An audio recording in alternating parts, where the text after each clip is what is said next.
My name is Jennifer, and welcome to this segment of Fundamentals of Excel. I'll be taking today some average functions. Average, or sometimes as we call it, the arithmetic mean, is calculated by finding the sum of a group of numbers and then dividing it by the total numbers in that series. So this is a table I have here. If you have seen my previous video where I did the sum functions, you notice that the values are the same. So I'm going to use this table of sales per person on different days, morning and evening, to explain how to find the averageA and averageIF and averageIFs. So the first formula I'll explain is how to find the average. Like as I mentioned before, to find an average, you need to find the sum of the group of numbers and divide it by total numbers in that series. So you find the sum first and then divide it by 15. This is the arithmetic mean or average of the numbers here. Now, if I was to use an Excel formula to find this, I would simply type equals to average, then select my numbers, and then close the bracket. Automatically, Excel will find the sum and divide by the total numbers in that series. So I don't need to do that, to actually do that multiple steps. Excel does that already in this simple step. So that's for average. So I'm going to skip this average 3 because I want to use it averageA to explain something more about it. Now, averageA is different from average in the sense that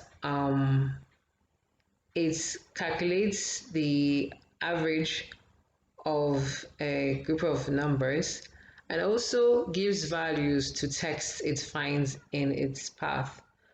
So for example, if I were to do the use the averageA function to find the average of these group of numbers, like they are now,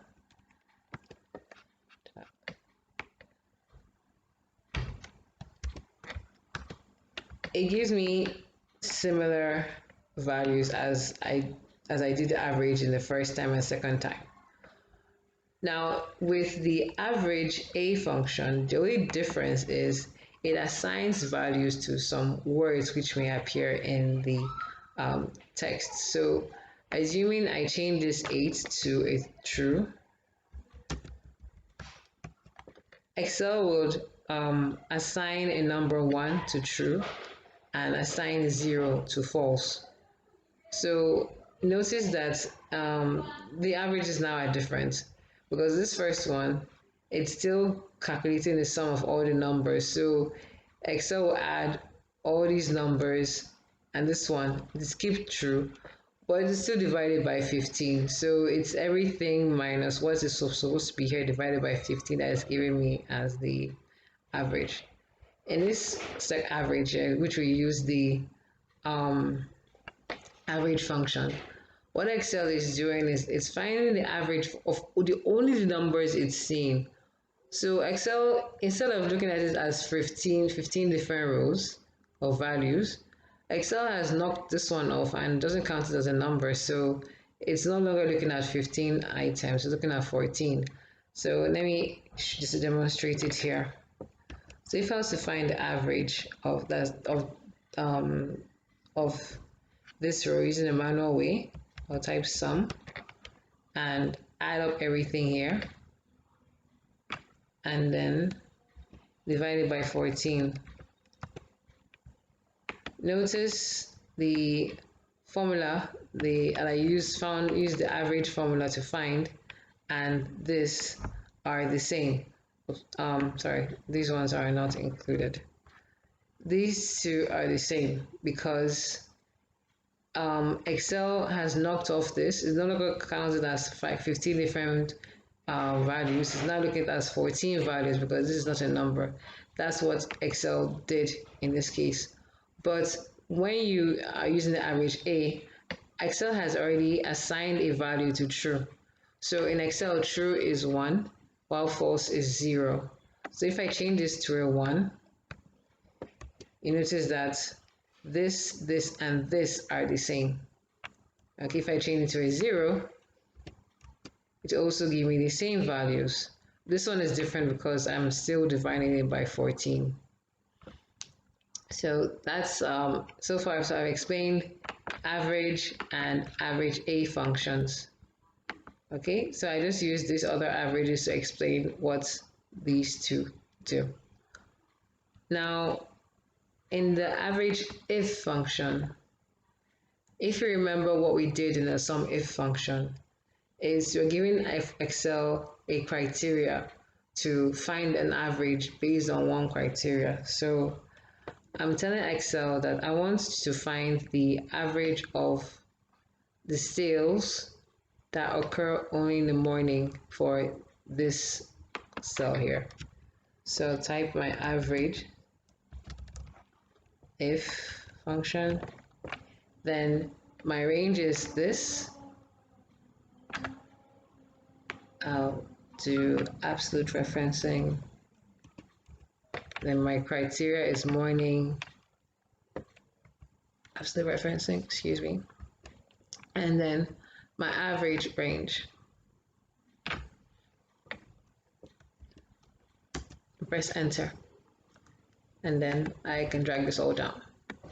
So Excel has found the average of only the morning's sales. Likewise, I can do the same for evening sales. It was average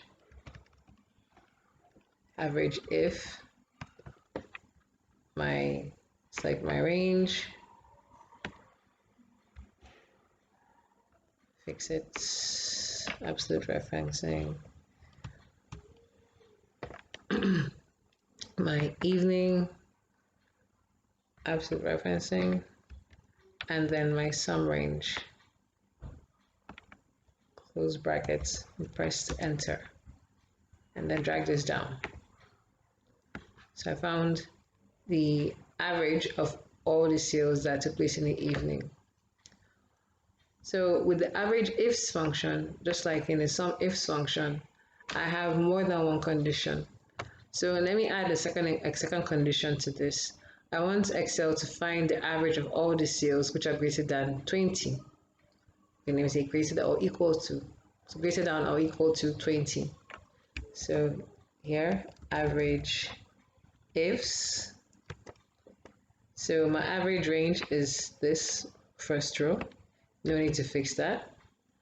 My criteria range, I do absolute referencing with it.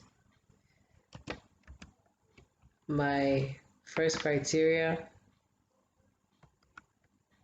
Now, my second criteria, select this again, comma.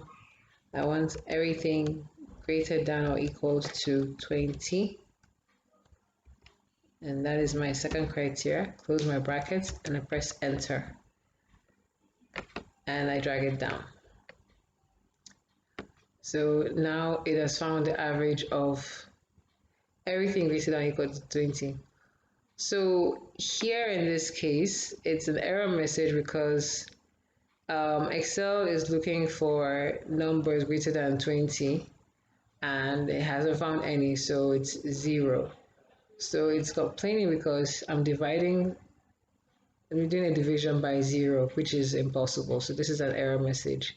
We'll talk about this error, how to deal with error messages like this in a lesser class where I'm going to discuss the formulas which we use for working with error messages in Excel. And then the second criteria I'll give for my evening is to do the average of sales which are greater than 50. So it goes to average ifs, average range, comma, criteria range, comma, then I make absolute referencing to this. my evening absolute referencing, and then that's my first criteria. My second criteria is this, and then I'm telling Excel to do the average of sales greater than 50, and I press enter. And I drag my formula down. Okay, so likewise here, there's an error message because there's no value greater than 50 in the evening sales. So that's all for average functions. Thank you so much for your time.